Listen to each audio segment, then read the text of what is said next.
everybody. Welcome. We are here on my channel getting ready to do our Brandon Sanderson lecture number 5. I'm going to let my fabulous co-hosts introduce themselves. And then we will talk about that way, give people who want to do the study session with us time to come in, and we'll explain how we're going to do the study session. If you've been here with us before, you kind of know how it goes, but just in case anybody wanted to join for the first time, want to make sure that they know how we do it here. So Esther, go ahead and take it away. Yes. Hi, I'm Esther Maria Andujar. I'm a Puerto Rican writer aspiring to be a hybrid career author. You can find me here on YouTube under Esther Maria Andujar. At this point in time, I just stream on Friday evenings at 7 p.m. at 6 p.m. Eastern. I don't know if I'll go back to do writing blogs, but alas, there's a bunch of other writing blogs if you wanna check them out. And I'm always open to like comments and anything like that. I am I do write under the umbrella of fantasy. I also write contemporary romances under a non-disclosed pen name, and I'm on Twitch too. Apparently, I am streaming almost every day. So I'm almost everywhere and nowhere at the same time. So, Chandra. Hey everyone, I'm Chandra Arthur, half of Flash Fiction Live and co-author of the 1000 word series, 1000 words to get started and 1000 words to ignite romance. I'm a sometimes streamer again, usually every other month on my channel or Natalie's channel for Flash Fiction Live. And then I also do some writing sprints with Inimitable Books, so depending on my monthly schedule. And then I'm also one of the co-founders of Typewise Collective for writers who want to submit short fiction to contests. So if you're interested in that, definitely join us over there. Nice. And I'm Nia. On the internet, I am known as the Vixen of Fiction. You can find me on Instagram, Blue Sky, TikTok sometimes, and I'm over on Twitch. I will be back. I'm easing back into it, so don't have my full schedule here on YouTube for this month, but I'm usually I'll do some productivity sprints on Tuesday nights at 7:30. So we'll be back at the end of the month for that, and I will also be back on Twitch at the end of the month. So you can catch me on Mondays and Fridays during the midday for some productivity and crafting and fun times doing things. If you want a lunch buddy to hang out with and get some things done, you can find me over there, and I write things. I have a couple of short stories while I work on my epic fantasies, just to get those creative juices out there and put things out there. I do have a few short stories in a little short story series that I'm doing that is contemporary, romance, closed door, a little bit of magic. It's fun. I have so much fun with it. So that is me. We do have some friends coming to hang out with us. So welcome to our friend Tiffany and Jeannie Riley. Hello. Good to see you. Welcome, guys. And of course, if you're watching on the replay and you have some comments, I think comments are always fun about what your thoughts are on Brandon Sanderson's lecture. Please feel free to leave those in the comments down below. So what we are doing is we're taking Brandon Sanderson's lecture class. I am not going to play the video. So we're going to have a timer up on the screen that lets you know if you're watching it at regular speed. We aren't going to watch it fast. We aren't going to watch it slow. So it's going to be regular speed where we are in the video, because Esther, Esther sometimes watches it at 1.5. And I actually took a point from Esther. And when I had to take a bathroom break, I caught up by putting it at 1.5. So if you ever get lost, if you have to take a break or change the time, you can click back on us to see where we're at. That way, if you can't stream two things at one time, that's perfectly fine. Go ahead and watch the lecture, Brandon Sanderson puts those lectures out there for all of us for free, which is an amazing thing to do. So not a lot of teachers do things like that. And so we get all of his insight. It's wonderful that he does this thing. So I want you to watch it over there, and then come back and join us after the video, after the lecture. And that's where we have a discussion. And if you have any comments or notes, you can, things that caught your attention, you can put them in the comments, and we'll chat about it. My dog wants to come into the office. Loki is a camera hog. So that is how this works. So you will see the timer come up in just a minute. I do have to pull it up. And I did the comment pin? Is anybody on to see if it pinned? I think the comment should be pinned for the lecture that we're doing. Lecture number 5. It's Yes. creating proactive, relatable, and capable characters. Lecture number 5 of the 2025. He's has a few back before the Panini happened, so there are a few there, which are also fun to go back and watch if you want to check those out. But we're doing the current, so that way you guys can keep up. So hopefully there's no questions. I'm looking to see if anybody has any questions about how we're doing this. And we're going to go ahead and let me, Esther's already seen this one, but Chandra, you have any expectations, anything that you're hoping to get out of this while I pull up the timer? Yeah, I think I've already watched this one. However, when I like to go over them a lot of times, and some, I don't know, even the ones that I'd watched several times, like I think some of the first lectures I'd already watched 3 or 4 times. I Mm-hmm. still get something different when I watch it with y'all because I feel like I'm more focused. And when I'm just like watching it by myself, it's on more of like a podcast, and my mind Yeah. might be off like folding laundry or something. Like I don't know. So when we watch it together and I'm actually taking notes and I know we're going to talk about it afterwards, it's like there is kind of a pop quiz, and then I'm able to Yeah. like get more out of it. I don't know. I love that we are a pop quiz. Just talking. It's like someone's gonna say something or gonna ask Mm-hmm. something, and if I don't have the answer, it's gonna Yep. Yeah. eat me. Or I don't want to be the one that missed that thing, and I'm like, oh, darn it, that wasn't in my notes. Yeah. But I also have to be like, oh, I have notes at the end. Yeah, I know. I'm like, what did I talk? Yes, this caught my attention, and yeah, so it is fun. I don't. Are we those kids that actually had fun in some of our classes at school? Well, yeah. Some, not all of them, but some. Not all of them. I Some, also was exactly. Some. also was a tutor, so if you help your classmates, whether they are the same age or younger, you leave for those notes. You keep the notebooks and all that. That's Like, right. All the note cards, man. Everybody wanted my note cards. They're like, please, yeah. please, can I borrow your note cards? Because I'm like, if I I write it mean, down, I'm not gonna not forget it. not to brag, I do have a friend that he was like, I passed chemistry thanks to you, and I'm like, I had a friend like that. I had it a was friend like that. hellish, but thank you. I'm like, I will Because I help didn't you in like English, chemistry. writing, and history. You can get my history notes. Please help me with chemistry. And they were like, we got you. I'm like, I got you. And yeah, The weirdest thing, I was always the tutor of the classes that I did not like. So I tutored chemistry and I tutored math. And I'm like, I hate these classes. I just like to keep my GPA. oh Do you So, my God. know, I think that's interesting because I struggled with like algebra, and turned out to be like that it was my teacher, because then when I was in college and I started doing like I had to take a remedial class because of course that one teacher was terrible, but I was convinced that I was not good at math, and it wasn't until I was in um pre-cal 2 and then calculus 1 that two different professors were like, hey, do you know that you're good at this, right? And I'm like, stop. Why are you lying to me? I know that I was terrible at this. They were like, no, you're doing really well. So I Yeah, think sometimes it's like the teacher makes a huge difference.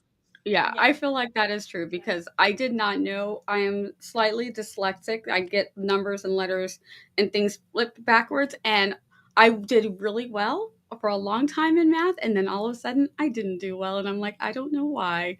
Yeah. Because everything turned to letters and numbers and equations. And I had a fabulous teacher who was smart as a whip who caught it. And she goes, I see you wrote the right answer, but then when you went to go bubble in the answer, you'd always pick one that was like flipped. You know how the Yeah. A, B, C, or D would do that? And she goes, and I see when you're at the board, if you go to write a 5, you're like, which direction? I'm like, yeah, that's normal. She goes, no, no. She goes, I have the same thing, so I recognize when you did it. And I'm like, oh, thank you. Yeah. Thank you for letting me know. And that was one of the things that made a huge difference is one of my professors, she would have us show our work. So she would look at not just the answer that we put in, but how we did our work. Because Hmm. sometimes you would get like, you're on a roll and you write the thing and you might even you solve for the right answer and then you just put Yeah. something else or Yep. like whatever. And she would still give us credit for something if she could see from our work that we understood the concept. Yes. Yeah. Yay for great I good remember teachers. my biggest problem was because that when I got to algebra, my school mixed it with geometry. So we were taking two math classes in 1 year, and Mhm, it was right after lunch. So like mhm. everyone was like stuffed and sleepy, and we were doing two different math classes at the same time. So I eventually figured algebra out, and it worked. It worked eventually, but I was like, yeah, I know I don't like it, but I still tutor it. This Liz, is yeah, Liz. very true. Very Yeah. true. All right, guys, are we ready to get started? So Yes. we're gonna probably end our chat at about 9:15, 9:20 ish. Because I have to go to bed early tonight, unfortunately. And Esther said this one's so good, so I'm like, oh no! So you guys got to help me to not stay talking We all will do night, guys. this. I need you to have my back because I love talking about this stuff. So, I'll keep an eye on the clock, even though I know I'm gonna get so excited about this lesson. oh, all right. So here we go. Everybody, if you're getting ready to watch the video, make sure you're pulled up Brandon Sanderson's video. It is linked in the chat, and I will do a countdown when we're starting. And we start with his little intro, so all of it counts. So don't feel like, oh, do I skip the intro? Nope, we're starting right at the beginning of the video, just so for consistency. All right. So hopefully you have the video up. If you don't, you'll just get caught up. It's fine. In 3, 2, 1, here we go.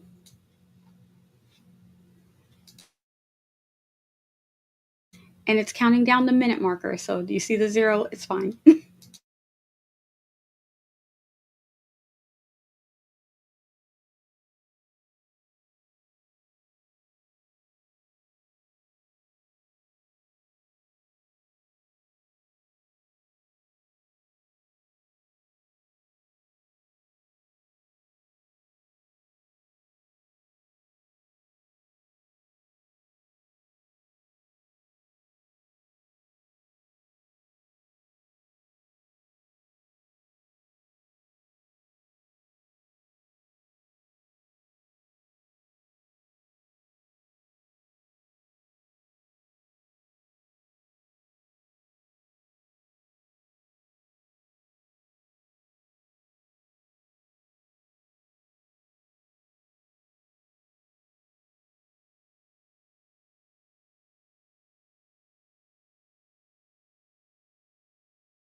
All right, everybody should have finished the video. The lecture should be done. Yes.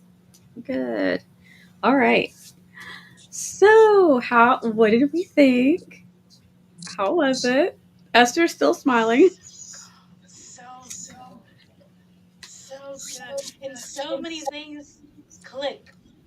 Like, also the way, now that I saw it again, the way that he connected these attributes to the promise when we were talking like plot, and there were like Mhm. premises, Oh, promises and progress, payoff. promise, and payoff. Yeah. Yeah, I was like, of course, of course, this is what makes some stories work or not. Like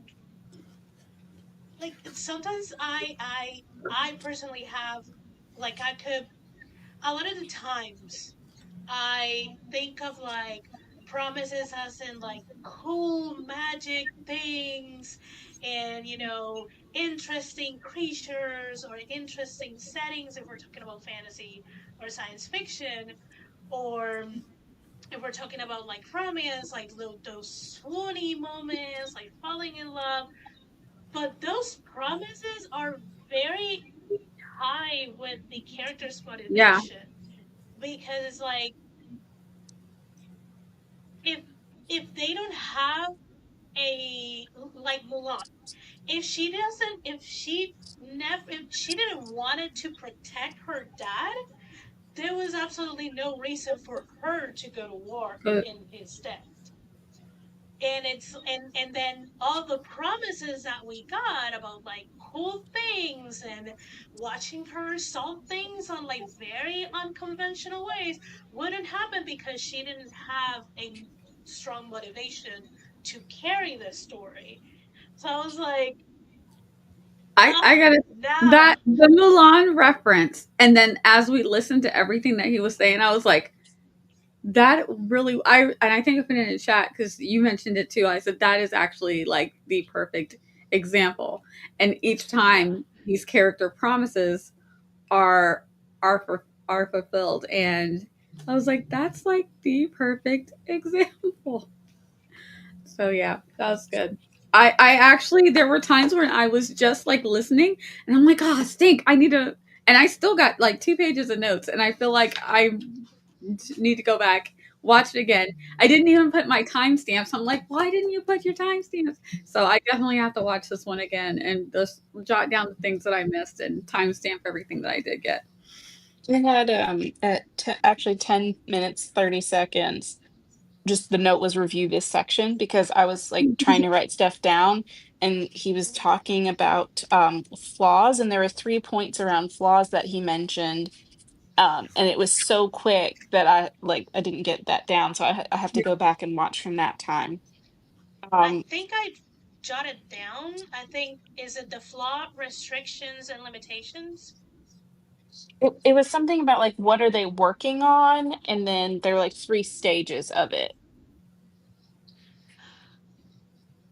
So I don't know if that section, because I know the thing is like he goes through flaws like so quickly. Like even though in the section of flaws it's like so quickly, and he mentions flaws a lot in productivity and in the section of being Yeah. relatable. Yes. Like those two places, it's like constantly their like flaws will either help or hinder that attribute. Yeah, I need to go back to that part because yeah, it was so quick, and like you said, he brought it up a couple other times. I'm like, was he talking about that? So I like wanted to go back and write it down, but I was like, I don't know if that's exactly what he was saying. Um, Yeah, I did chuckle when he mentioned running around being afraid of bats. I was like, so much shade, but also really Yeah. good. yeah, Also, the lost references were spot on as well. Like I don't know that everyone has seen Lost, but if you the first season was so outstanding, and Jack really does, like, the people are like, you, it's chaos, you don't know what's going on, and Jack immediately stands out, and so the whole time you're thinking, oh, Jack is the man, and like as the story goes on, you do start seeing, oh, Jack has a lot of flaws and a lot of things he needs to work on. And the poor Michael situation, I think what happened was that the character was the son was actually a child. There was also a writer strike, so they had a huge break. This kid is a giant, so he could not come back, and it'd be just like 2 days later, and this kid go from being a very little kid to taller than his dad. So he was just basically gone. And so I think that they didn't want everyone to, like, we know he has a son. You don't have to keep telling us that he's looking for his son. We understand. Oh my Yeah. gosh. Yeah, That that went was a from a good mess. character to a yeah, like we just got tired of him. But I also, it makes me think about the different times that a character is super annoying. And it's like, Mm, if you are wanting to make a character annoying, this is how you do it. That's how you do it. Make them You can do it singularly on focused. purpose. Yeah, I singularly also focused. yeah. Go ahead, Esther. I also like how he went about like the three attributes being like a dial that you move up or down to create Yes. a specific character and to create a specific reaction as a reader. Like if you want a reader to be annoyed, you know which attributes you gotta like pump it up or down depending on which attribute you're dealing with. And if you want a character, a reader to absolutely fall in love and want to defend this character against the entire world, you know what kind of like attributes you need to be high or up. I did Yeah. enjoy the example with Mr. Darcy uh, Yes. because it's like his other attributes help people have some type of to relate to the character because yeah, he is hell of annoying, but also he is trying so hard and Yeah. he's using his other resources to alleviate the sections in his personality where people are not like jiving with him that you Yes. just you like him, you end up liking him because you're like but he's trying so Yeah, and hard, look the at other thing that I him. like, and Jane Austen, this, we're talking a long time ago. She caught this. Yeah. She didn't make him perfect because she could have completely fixed him when he wrote that letter to Jane after the proposal debacle, right? And she totally chewed Yeah. him out. Love those lines when she chewed him out and said, "You come and tell me that against your better judgment, you have fallen for me? No, thank you." Brilliant. So he writes this letter, and one, it's a very understanding the whole Wickham situation. She's like, "Oh wow, I really misunderstood it." And he goes, "But where, as far as your sister Jane, yeah, your family was a wreck, and I didn't think she really liked my best friend. So yeah, I persuaded him." So he, it's not like he's like, he's still true to himself. He's like, yeah, I did this, and I don't think that that was bad. So they didn't fix him 100% right away. Yeah. That led for another arc with him where he actually helps rescue the other sister and then brings the best friend back. And obviously he tells the best friend that he was wrong because he ends up bringing him back. So it leaves even more room, even after she's already falling for him. It leaves more room for us to like him even more. Because we're like, I Yeah. guess we're just gonna get over the fact that he screwed over Jane. Fine. Well, Because It like, it but makes no, him he even fixes that. redeemable. Yes, yeah. Well, I exactly. think that's also kind of a good turn, right? When you're giving someone a redemption arc, you Yeah. bring them back part of it, and you're like, fair, okay, I get it. And then you Mhm. have that extra little something that you put in there to really bring it home. But with a villain, um, you can do that opposite of like, here's all the bad stuff. And then Yeah, here's something a little extra terrible just to remind you of how bad they are. And Yeah. when you kind of thread that needle between the like your protagonist and the character that you're cheering for, your anti-hero, and then your villain. That difference between the villain and the anti-hero is the extra dip for the villain versus that little extra something for the anti-hero to kind of bring them back. And I thought that was kind of a good differentiation because there's so much that kind of feeds into that spot. Yeah, because I we do also get like those how he characters. Oh, go ahead. mentioned. Go ahead, Mia. Oh, I was going to say it's true because then we get these characters that are like our Ursulas and Esme's, she's hilarious as she's trying to destroy everything and everything falls apart. So in a Maleficent, you get these who and also another one is Medusa, who actually she was not the villain, you know what I mean? But they do these terrible things, and so you do, especially when you learn their backstories. But they're also doing terrible things now. That there is that empathy for them, but then they really keep doing the terrible things. So you're like, yeah, okay. Even though I still think Medusa is done wrong. Absolutely. Yeah, but that's what makes the the use of like having a dial mindset of the attributes work really Mhm. well, because you can still have a very good villain and have some relevability. So people are like, I get why you're a villain. I may not like you, but I understand you. Like, I Yeah, am not gonna entirely hate you, and you're not a comically cartoonish villain who's like villain, he's bad for bad sakes, but you're doing all of this because of this little thing. You're not inherently bad. Something happened that I understand why you're bad now. Do I condone it? No. Would I applaud it? No. Do I understand it? Yes. And that's what makes them more interesting. yeah. And I'm actually going to add that to my character sheets.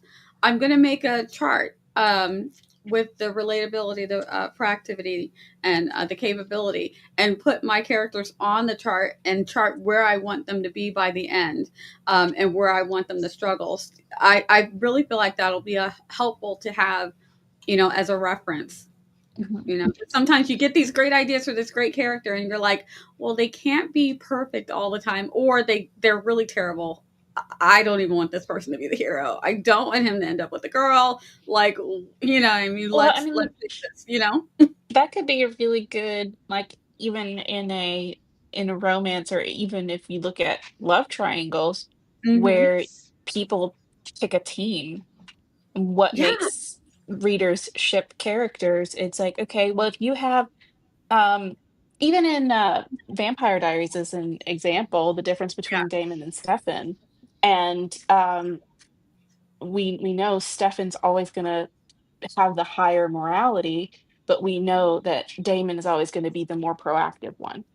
yeah, And it's like, depending on the situation, how are you going to feel about that as a reader? So if yeah, you really want to tank, you know, the reader's perception of a character, just let their proactivity fall off a cliff. You don't even have to mess with their morality, but just make them not be proactive in a way that's meaningful to the story and to your protagonist or their love interest, and it's gonna wreck wreck their yeah. chances with that character for the reader. You could also Now that pull a you Gale. mentioned that, Everybody's team Gale, and then you're like, let's just ignore the last. Let's just ignore where he went with that. I've never But been yeah, a Team lot of Gale, us but were Team whatever. Gale all the Oh, way. me. And then you read that last book and you're like, oh, You know, okay. though, okay, uh, so anti-hero, when you start to relate to the villain a little too much. I But I mean, mean, that's the thing, though, right? He, spoilers, but he impacted negatively the thing that the main character held most precious. yes. mhm. And Yeah, even if, as a reader, you can forgive him for that, you right. understand when the main character cannot. It's not going to happen. Yeah, Yeah. yeah. I also like that what you mentioned, Chandra, about like talking about these attributes in contemporary romances or just fantasy romances, because that's where the morally gray character lands. They are slightly relatable, they're very capable and very proactive, but their moral compass is very ambiguous. Mm-hmm. And it's like in the true fashion of Katniss, they just have one goal in mind. For her was to protect her little sister. For morally gray characters, it's her or him, what Yeah. or them, however Yeah. the dynamic works. There's going to be a lot of collateral So damage. A lot of people are going to die. yeah, So, and so they are sorry. okay with it because again, that's just they have a soul motivator, and that's gonna move like their arc and the story arc, which I often use when Victoria Schwab I'm blanking, but she has like uh the characters that have a goal, a motivation, and something they are afraid of, I think is the three things she starts with a character. And I like that he mentioned that motivation is one of the things that go into being proactive, because if you don't have a motivation as a character, you're not going to move anywhere. Mm-hmm. There's and Mhm. there's a need for a character to have a goal, however simple or stupid it is, and even if you change it, because that's going to make the character move forward, hence the story will move forward.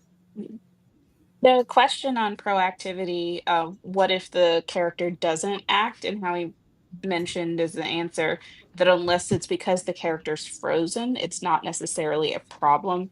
It just more so goes to potentially a flaw if they are frozen. Mm-hmm. But because of the way that proactivity works, as long as there's a mental dialogue for the character about why or why not they're choosing to act, then you still have that movement, you still have the proactivity. It's just not like a physical action.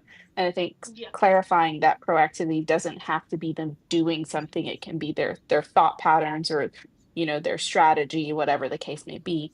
That it doesn't necessarily have to be them like, okay, I'm going to the library to search for a key. Like you can still get movement even without that. Yeah. Yeah, because yeah, there's some characters who will be very low on the productivity, but they're very high on relatable, and they're working on being capable. So eventually, once the capability goes up, the productivity is gonna move up because they will feel the character will feel more capable to do things. Mhm. Like they're gonna Yeah. be able to, you know, I'm fearful, but I have the skills to do this thing, even when I'm fearing uh, the results. I think the next thing that I have to say about this all the time is the last topic of capability. I was hoping we would get more from that, Social. Yeah. but Sanderson and his time management skills, and he's Horrible. very clear about the fact that A that's why flaw. he has a team. Yep. But He got the 5 minutes. He's like, yeah, "Is that a handout?" "Oh, no, that's saying I've got 5 minutes left." Capability. No. I find it so interesting that the attribute that he was like, this is an obvious thing, is the one that got the most questions. It's the longest portion of the lesson. Mhm, And Mhm. I'm like, are people thinking that everything that is relatable, it's like I like that he said like not every reader will find a character relatable. mhm, And I think this is why there was that section had a lot of questions, because Mhm. we often want our characters to be relatable to every single reader, and that is impossible. mhm. Yeah. I do see this is actually our 5 minute Oh, warning. Yes. nice. Give me a Yeah. All right. Is there anything that we haven't touched on that you guys really want to emphasize that you took away from this one? Mine is that I definitely have to watch this one again and go over my notes and make neater notes because I was like trying to watching and then scribbling and then like drifting off and like, oh snap, I got to finish writing down that thought because now he's on another thing that I want to write that down. Yeah. So my notes Yeah. are a mess. My notes are a mess today. I need to watch it. I need to watch it a third time because there's some notes that have some gaps in between because I couldn't write fast enough. Also, I already started to put productivity, um, relatability, and capability in all of my character profiles on all of the stories that I'm working on. And I'm like, this is gonna change Yeah. characters for me. Oh, that was one thing that I did get from this. I never, when I first started writing, I felt like, people would be like, here, make a character sheet. That is not how character sheets work. And I'm seeing that more and Yes. more. Your character sheet should be something that you put into your series Bible, but you write, and as you finalize an attribute for your character, you put it in your character sheet. It is not something that you have to fill out before you start writing I This Way Madness always Live. tell people this. I always try to Yes. tell people this. I'm like, when you start your character sheet, you might want to just have like, if you're going to make them blonde or tall, or if they're very athletic, very, very basic, just so you can get started. And I said, as you write things down, and I think I did this in a workshop one time. I'm like, you can highlight it, color code it, something like that. So, anything I highlight is about this character, and then you can go and add it. You Yes. don't Mhm. you don't have to know all the things about them immediately before I you was start writing. telling Just Nia that just the generals. I was telling Nia that I always struggle with character sheets because the 100 question character sheets and legit 80 of those I'm like, I questions don't know. I don't haven't do written that. anything for the Mhm. character. Like, you don't know the character until you put them in situations and watch them react to it and solve them and have them, you know, talk to other characters. And I was like, what does their favorite color or their favorite food tells me about them? Nothing. Mhm. Nothing. Nothing. Especially if I don't know the setting. Like, I don't know if the setting is inspired Mediterranean or Caribbean or Or in Asian or space whatever. or a fantasy land. Yeah. I don't know Mhm. what the food is yet. I'll know when I start writing. Yeah.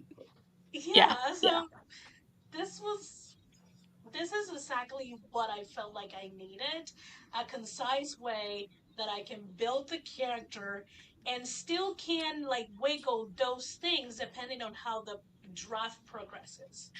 Mhm. Yeah. And I think it'll help because especially when we're doing our short stories, it'll be much quicker because we can see, is our character a little flat?